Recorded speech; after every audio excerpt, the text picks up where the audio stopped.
Imagine being a mom of 7 and at 40 years old deciding to set the goal to climb Mount Everest and not stopping there, continuously setting bigger and bigger climbing goals to become the first woman to complete the 7-second summits. Today I got to sit down with Jen Drommond, who is one of the most inspiring humans, where she shares her story and the most incredibly powerful methods and journey and experiences that she's gone through to get to where she is today. When I almost died, and I didn't, I realized so much of my life was lived to please others, to look like a good mom, to be this good person, to have society say yeah, good job, Jen, you're doing it right. And when I had the accident, I was like, I'm gonna die by myself. The challenge isn't gonna get easier, you're gonna get better. Hi, my name is Pernilla, and this is my Challenge Your Norm podcast. I'm absolutely obsessed with anything related to personal development, and to grow, we gotta challenge our norm. And so on this podcast, we chat about life and how we can challenge our normal way of living it to make it greater than we could have ever imagined. Just one little belief, habit, bold move, and challenge at a time. Jen, you are the first woman to have completed the 7-second summits. And not just that, you are a mom of 7 children. Explain to us, how have you been able to do this? What is your reason? What makes such an extraordinary human? Well, I think experience. So for me, I was in a horrific car crash that should have taken my life and thankfully didn't. And when you're faced with death, all of a sudden you realize that's guaranteed, that is going to happen. My responsibility is to live and squeeze as much juice out of this life as I can and just do things. And so I was going to climb a mountain for a big birthday, and my son challenged me to climb Mount Everest, and my coach challenged me to set this world record. And I said yes to it all and figured it out as we went. Wow, that's impressive. What goes on in your mind from having the idea, your son challenges you to climb Mount Everest? Where do you start? From having the idea and wanting to do it to then actually doing it? Yeah, well, for me, I have to do it right away or it's not going to happen. So when my son and I were looking at Everest and he went to bed, and the next day I was like, I think I'm going to climb Everest. And so I instantly was on the computer. I was looking up coaches. I came across this amazing coach named Alan Arnett. And he's like, yeah, I can get you ready for next year. And so I had a coach. I had a time, we were going to climb it in the next 12 months. I had all those things set in stage. And so I'm like, okay, this is happening because I don't want to go back on my word. I'm a person that if I say I'm going to do something, I'm going to do it. And so I put things in play before my mind could trick me to not do it. I love that. So as you've been starting this journey, trying to work your way on figuring out all these little things that you need to figure out before you climb a mountain like Mount Everest, I'm sure a lot of challenges come up. Did you have any times where you were like, wait, I can't do this, or this is harder than I thought, or just challenges that were unexpected? Oh my gosh, there are so many challenges. Well, first of all, I had never slept in a tent before. Okay, so I was Mountain Barbie from day one. I'm like, what are we doing? How is this working? All the things. And the second part is I was paying to do these, right? So I'm on Mount Everest and it's scary and it's cold and the food's terrible and all the things. And I had to sit with myself and be like, I paid for this. I saved money to be able to do this. So I'm doing this because I could be on a beach in Hawaii, but instead I decided to do this. So we're getting done with this thing. So there's a ton of challenges. And the thing is, the only way that you get through a challenge is by taking the next step. And so whatever your challenge is, and sometimes they're mental challenges, sometimes they're physical challenges, sometimes they're emotional challenges. The challenge isn't going to get easier. You're going to get better and you're going to figure out how to get through it and how to make it happen. And the reality is If there wasn't challenges, we wouldn't be interested in the task. So whenever it gets really, really hard, I'm like, if I was playing a video game and it was easy, I wouldn't play the video game. I'd be bored out of my mind.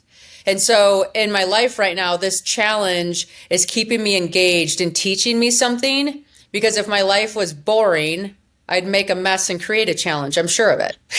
That's incredible. I love the thought of just taking one right action, like the next action when you're in the midst of that challenge. Just like, what's the next step? I know that think your about son, your business, right? Like, so think about your business and people want to take that fitness challenge, right? And they have a bad meal, or they don't get their workout in, or they miss like one thing. Okay, that's one thing. You still did 5 things that were part of the challenge. So don't let that one thing destroy the whole challenge. Wash it off and do the next thing and keep going. It's not perfect, but it's progress. yeah, I love to think of it that way as well. Every struggle, setback, seeing it as a lesson. It's like, okay, now I know how I can set myself up better for the future so that I don't go back into these old patterns. It's there to help us get better moving forward in the future whenever we want to go back to those old habits. I love that. Yeah, definitely. I know you talk about your son having challenged you to do this Mount Everest. And in your book, you talk about this as well, that you really want to be the example for your kids that they can do anything that they set their mind to. Is that a mindset that you've always had, or is it something that has slowly been built throughout your journey in life? I think all of our stuff is built over the journey, right? But it becomes apparent, or we put language to it when it's appropriate. And when I started having kids and they would get frustrated, like kids get frustrated over, they can't tie their shoe or whatever it is. That's a hard thing for them. Like, them not tying the shoe is my 16-year-old learning how to drive. He's not great at it yet. It's hard. And so just understanding that we're at different stages of our lives. So our hard looks different, but it doesn't mean it's not hard. So if we kept the mantra, we do hard things, then I have to do what's hard for me, and you have to do what's appropriately hard for you. And together we'll use our energy to get through it. And that, like, just mantra of we do hard things, we do hard things. When something hard shows up, you're like, oh, but I do hard things. So, okay, fine, let's get it done. That's a good mantra. I do hard things. Yeah. Is that for someone who's always kind of chosen the easy route, which was me a few years ago, and then I slowly wanted to feel that discomfort because I realized that that's what really would help me become a better human and like help me become the person I actually wanted to be. Is that something you would recommend people start telling themselves? Or do you have other tools for someone who's just used to choosing that easy route, to not want to challenge themselves? Yeah. So here's what happens, I think. If we don't challenge ourselves, our world starts getting smaller. And when it gets smaller, then little things become bigger things. And then we just start spinning out. If we think back to when COVID happened, we all got housebound and we weren't used to communicating with each other or being in social settings anymore or all that kind of stuff. So it was awkward getting back to the office and having like what's normal, what's not normal, and learning how to be social creatures with each other again. That's just because we were out of practice. And so for somebody who's taking the easy route, that's a slippery slope to depression, anxiety, a lifestyle that I'm confident you do not want to live. And so it just starts with baby steps. Like, if your hard thing is to eat one healthy meal, do one healthy meal. If your hard thing is to exercise, just walk to the mailbox today instead of driving to it. Like, just doing the tiniest little thing that shows your body, hey, I'm doing something. This is working. That gives you momentum to continue to do that. That's amazing. One little challenge at a time. And then you can kind of build on top of that as well, right? Yeah. Yeah. It's an incredible mindset to have. You do this grump journaling when something goes wrong. Can you, when I was listening to your audiobook, I listened to your podcast episode with Jen Gottlieb. And right when I was like, I need to get your book. And in the book, you talk about these journaling prompts that you use when you're going through challenges. Is that something you want to share with us? Yeah, I think this has been a game changer for me. So, for those of you that haven't read the book, I had really traumatic experiences on K2 and a lot of them, right? And my job at that point was to just get out of that country alive. I didn't have the space or time to metabolize all the bad things that happened. And so when I landed into the United States, all of a sudden I took this deep breath and I was like, oh my gosh, I have been holding my breath. I am under stress. I didn't even realize how much I was carrying until I had the space to unpack it. And so I checked myself into a hotel room and I told my nanny, I'm like, hey, I know the kids aren't home yet. I'm not quite ready to come home. I had a whole bunch of stuff happen that all got stuck together in this one big dumpster, and I need to peel it apart because I need to get my parts back from those experiences. And so I sat in this hotel room and I did what I call is a grump dump. Like I complained about everything that I could think of that went wrong. From scratchy toilet paper to bad tasting water to losing a friend to an avalanche to having another friend lose his hand to frostbite. So like some big things and some little things. And I didn't judge myself. I just allowed everything that I felt bad to be on the papers. And then when they were on the papers, I could realize, okay, these were bad because it was like the 10th bad thing in a row. If it was like the only thing, it wouldn't have been a bad thing. So now I can like get rid of that and that's okay. And then there was some other things that were significantly bad. And I had to look at those and be like, okay, what did I learn from that? What is that teaching me? Like fear's sticky. And fear is sticky because you have this thing that you've made big. And so you kind of have to take apart the mountain and have all the grains of rocks or all the sand all spread out instead of piled up onto one mountain. And when it's all spread out, then you can start pulling away and figuring out what you need to work with and what you don't. And so on the grump dump, what happens is you put everything down. Immediately, I'm sure you can get rid of stuff that doesn't matter. And then some things it takes a while to get through it. And I would revisit it every week. And then I'd revisit it every month when there's less items. And when I looked back on it, I was like, okay, that was terrible in the moment. But in the big picture of life, it's okay. And this is what I learned. And then my like horrible event was, I lost a friend in an avalanche and I had to go back to K2. And it wasn't until like a year later on that story that I could be like, you know what?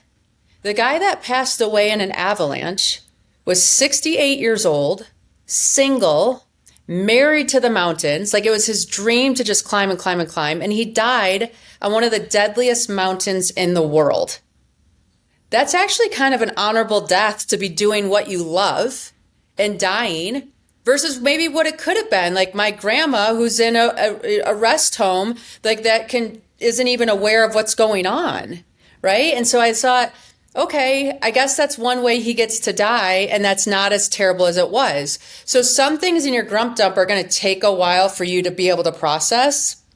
But it allows you to recapture your soul and your heart and your feelings and your emotions and take you out of victim mentality and put you into a seat of power. And in power, we can make choices that create our future. Yeah.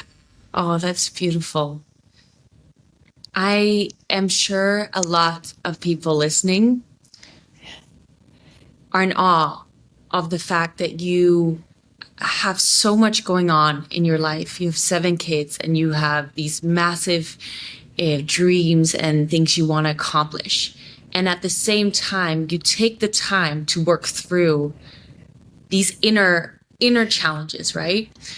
For someone who has a lot going on, like you do, how do you make the time? How do you commit to taking aside this time to sit with yourself and reflect on these things so that they don't build up in the way that they can when you don't work through them? Yeah. I'm pretty self-aware because I have 7 kids that remind me, Mom, you're being mean, or Mom, did you have a bad day, or Mom, or whatever. And if my kids are telling me that means I'm showing up with an energy that I don't want to show up with. Right. And so then that's a clue for me to sit down and say, okay, what's really going on that's having my energy ask those questions of me? because I want them to ask, like, why are you happy, mom? Or what happened today, mom? Right? And not the questions of like, did you have a bad day or what's wrong? And so sometimes it's because they trigger me and they make me realize like, oh, I need to sit down and start peeling some of this away so that I can show up as the mom that I want to be. And the reality is like, if we're a mom or if we're in any environment whatsoever with other people, we're a leader. We're doing our life and people are observing our life, and what they observe teaches them how to be more like that or less like that, right? So you're always interacting and affecting the people that you're around. And so my kids luckily are at the age right now that I can say, hey, you know what, mom needs to take a time out. I just need to reset and get into a better space because I don't like how I'm showing up. And that gives them permission to do the same thing. So one day, a few months ago when the kids were in school, one of my kids came home and I was harping on him like, okay, how was school? What happened with your grades? Blah, blah, blah, blah, blah. He's like, mom, I can't right now. I need a timeout. I need to decompress. I'm like, go for it, honey. I'm glad you have the language. Take your time out and come back. So he took his time out. He came back and he's like, school wasn't so good, but I'll talk about it later. I'm like, okay, perfect. And so I think when you demonstrate taking care of yourself, you teach others around you to do the same. You understand the benefit, and then you want it for each other, and you create the space for it to happen. Yeah, that's beautiful. You really set the example for everyone around you.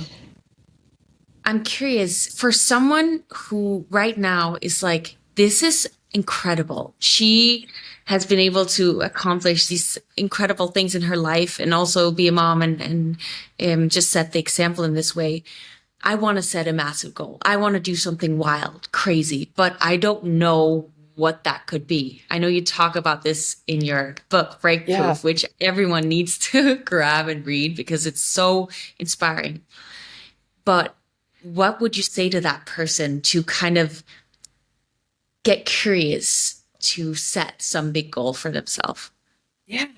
You know, I don't think it starts with a big goal, to be honest with you. For me, what it did is it allowed, I started creating a bucket list again after the car accident. I was like, what are things that I want to see? What are things that I want to do? What are experiences that I want to have if I died? Like I almost died and I almost didn't get to do like a whole bunch of things that I kept telling myself someday I would do, someday I would do.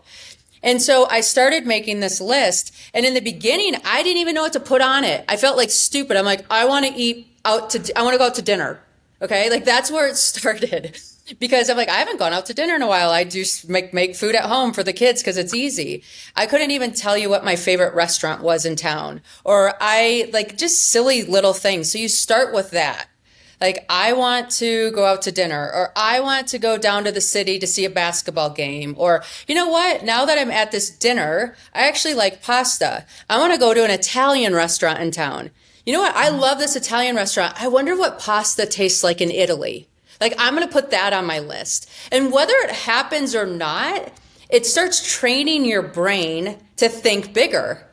And so that's a muscle that you have to start to exercise. So like, just start with getting curious about yourself. And if you don't know things about yourself, like give yourself permission to find out. Like I remember I couldn't even tell you what my favorite color was. Like I was so busy with my kids. It was like, what's your favorite color? Okay, mine's the same.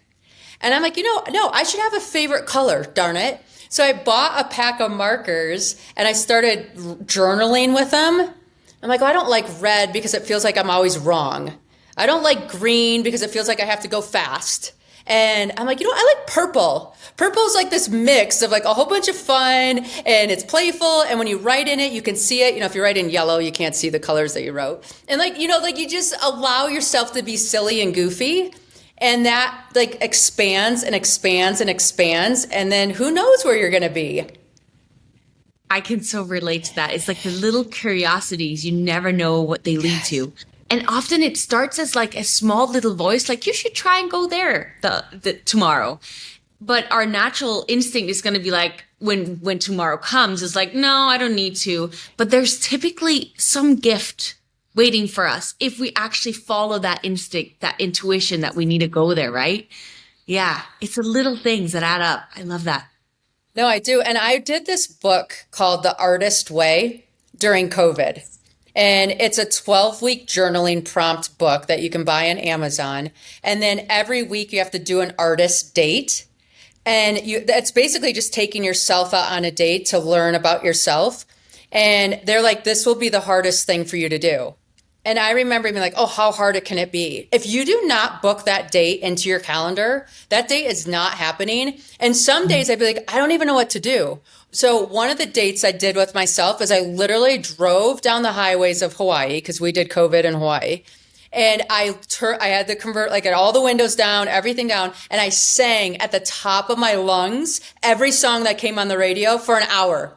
And that was my artist date, right? I'm a horrible singer. I like all the things. It didn't matter. I just and at the beginning, I was kind of like whispering, like, okay, this is a good song. I like it. By the end, I'm like, having the best time, right? And that's life. So I think if you're just getting started, give yourself a date once a week doing something you would never do.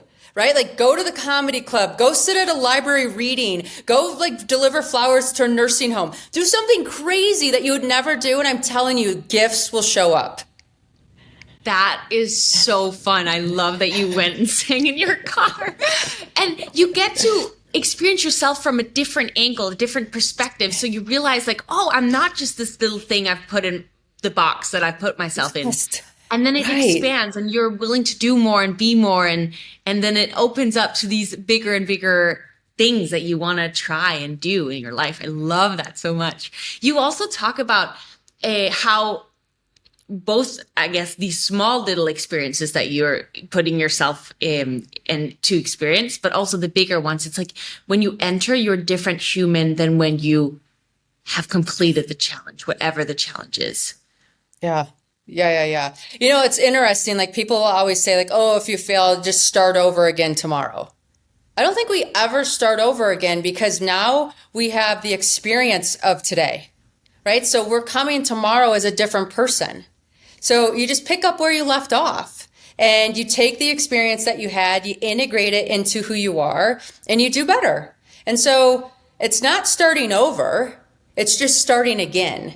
And I think that allows us to be a different person every time, get out of that box and really experience who we're supposed to be. I love that.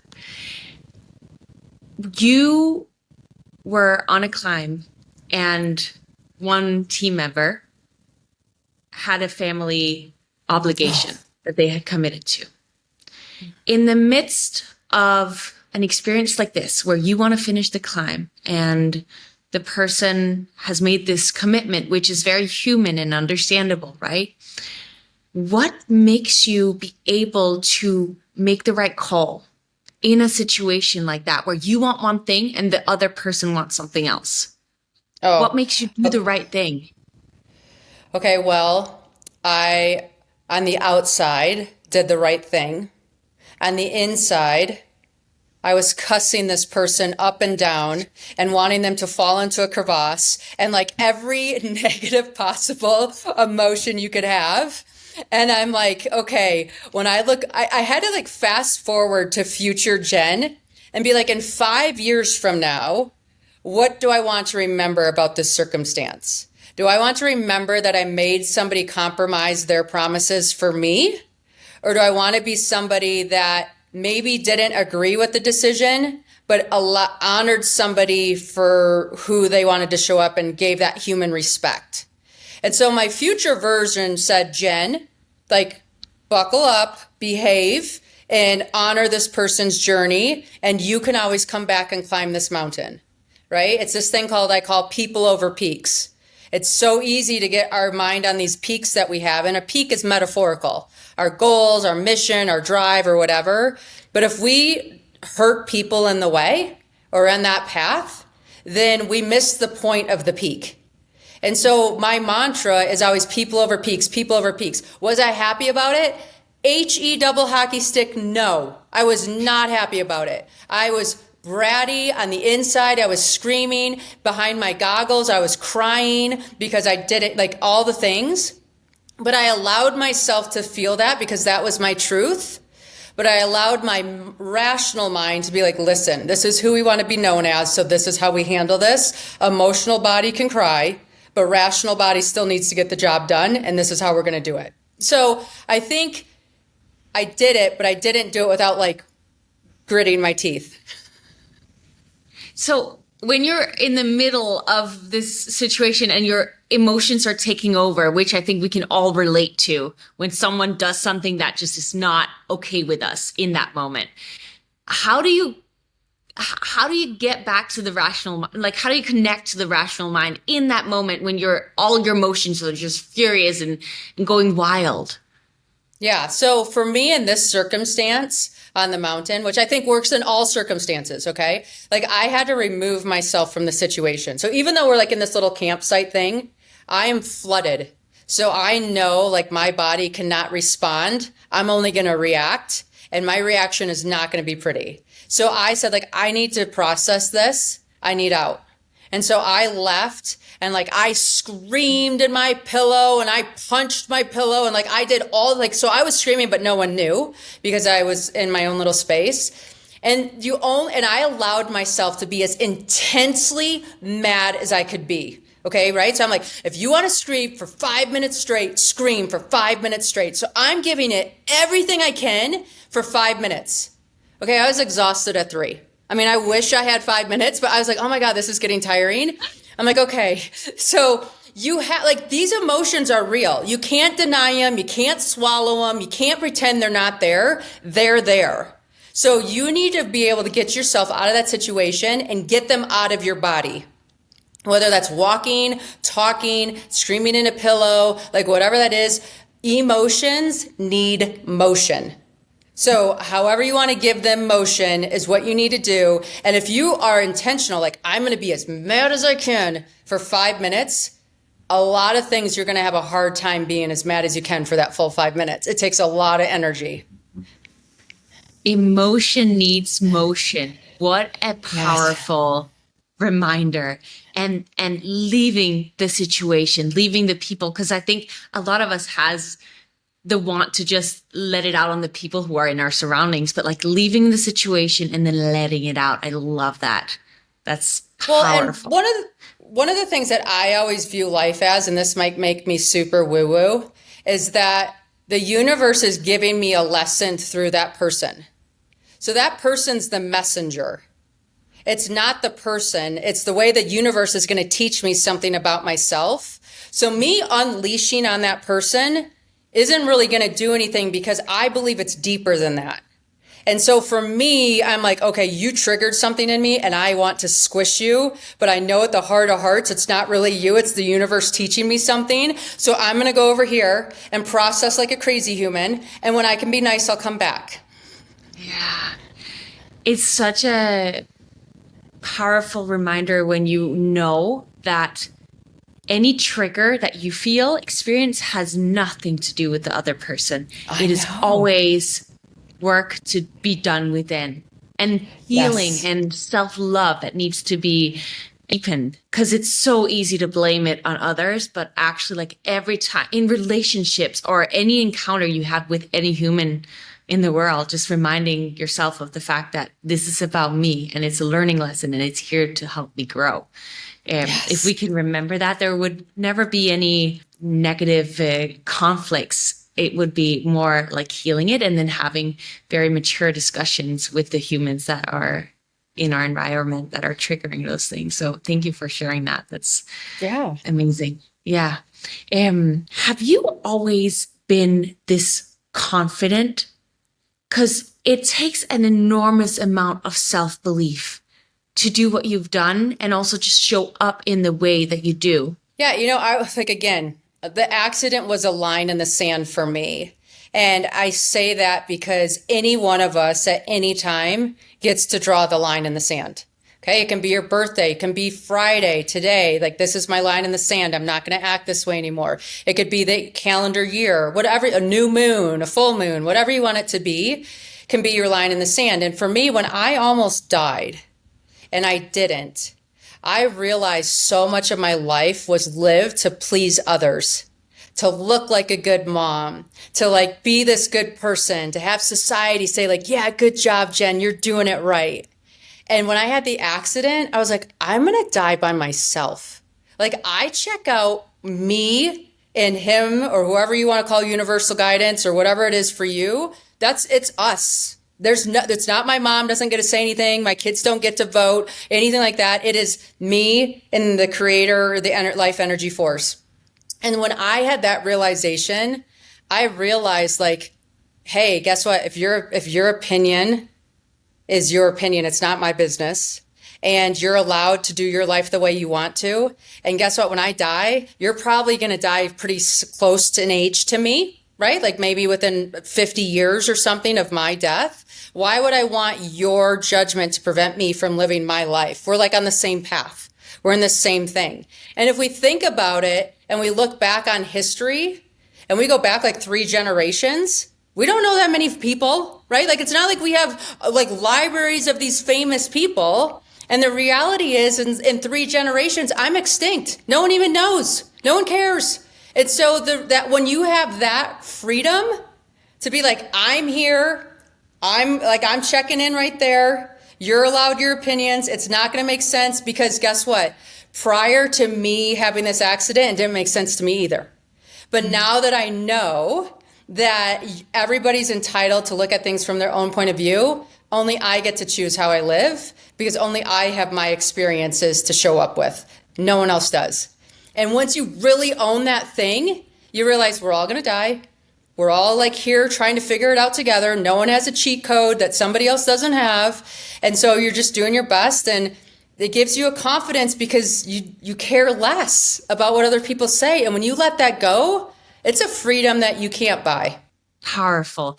You had this accident, which obviously it gives such a new perspective on your life. For someone who hasn't been through such a traumatic experience, is there something that you feel, diving deep into journaling or something that can help them have that shift, that reality check as Yes. to, I only am on this planet for like one time here and now, and it's not going to matter in a few years what I do with my life today. Yeah, so I even fall into it still, right? So I don't have it figured out perfectly. But one thing that I do that's been so helpful for me is on my phone, I set alarms. And these alarms go off at different times during the day. And when it goes off, it's just a chance for me to be triggered to check in. Like, am I doing something I love? Am I being authentic? Am I on autopilot? Like, and when this alarm goes off, all of a sudden you check in and you become more aware. And awareness gives us freedom. And so I think no matter where you are in life or what you're doing, if you set yourself a few alarms throughout the day, and when they go off, you just do a check-in. I promise you, if you start leaning into what those check-ins are teaching you, you're going to be an entirely different person in a year. I'm going to do that. When we get off this call, I'm going to set some alarms. That's such a great way to have that little reality check and check in with yourself. Yeah, and you can do it alarms and you can do other things too. Like for me, every single time I touch a doorknob, that's a trigger for me to take a breath. Okay. Am I doing what I want to do, right? Like, so anything that could be a trigger for you. Anytime you go to the refrigerator, am I hungry or am I bored? Because if I'm hungry, then let's get something on the refrigerator. For me, 99% of the time I'm bored. And so I'm just going to the refrigerator. I'm like, what's in the fridge? What do I want to eat? Right? And so it's just us becoming aware of ourselves and anything that's natural for you to be like, hey, what's going on? And then that allows that awareness, which allows a new freedom. Powerful. I want everyone listening to go get your book, Break Proof. Thank you. It's going to be life-changing when you read that. You're going to realize that you are capable of so much more than you currently are making yourself believe that you are. Yes. And once you get that book, I do have one final question, but I just want to make sure everyone gets connected to you so that you're also, you speak on stages, you share on Instagram, and where can people find you and get more connected with you and learn more? Yeah. So one, I have a gift for everybody that's listening. So if you text the word Everest, so Mount Everest, so Everest to the number 33, 777, you're going to get a video of the Milky Way galaxy going over Everest Base Camp. And I keep this video on my phone and I look at it anytime I'm feeling overwhelmed or stuck or like life is terrible. Because when I look at this video, I remind myself like how tiny I am and how big this world is, and to kind of take a chill pill, and it really helps me out. So I want to share it with everybody. And by sharing it with you, if you take that video, you'll get into my email system, and I have a big climb out coming up in Indonesia. You'll be able to follow on what's going there. I speak on stages. The book Break Proof, 7 Strategies to Build Resilience and Achieve Your Life Goals. It's not about not breaking. It's about what you do when you break, and it's about ways to not break, and you identify it before things break. So Break Proof in the future is teaching you how to excavate the breaks in your life and become back stronger to make more possible. Thank you for that gift and for sharing all of this and just sharing your life with us following this conversation. My podcast is called Challenge Your Norm, and you're someone who challenges their norm always, continuously, just wanting to strive towards becoming a better human. If you had one piece of advice for someone to challenge their norm, it could be a challenge or it can be a perspective or something they need to ask themselves. What's one thing you would like for everyone listening to challenge their norm in today? Yeah. So I think if there's one thing that's changed my life more than any, it's this statement here. Being kind to myself makes me stronger. So I think we're so hard on ourselves, and we're so short-tempered with ourselves, and we don't say nice things about ourselves, and our internal dialogue is so defeating. I'm letting you know on a secret. If you're nice to yourself and you cheerlead yourself and you're kind and you treat yourself with loving kindness, you're going to be the strongest, most confident, unstoppable human out there. And we need you to be. So please start being kind to yourself, because it's going to make a difference. I love that so much. Thank you. Be kind to yourself. I'm going to practice that throughout my day today and moving We all forward. need to. Yes. Yeah. It really leads to beautiful, magical things in life. Jen, thank you so much for coming on here and inspiring us all with sharing your story and all of your wisdom. I'm so grateful. I'm really, really grateful that you took the time to be here. And I'm excited to continuously learn from you and be a part of your journey from watching everything that you do from moving forward. Thank you. And thank you for encouraging people to challenge their norm and step into the beauty that they can become, because you definitely lead with that light, and it's very captivating. Thank you. Thank you so much.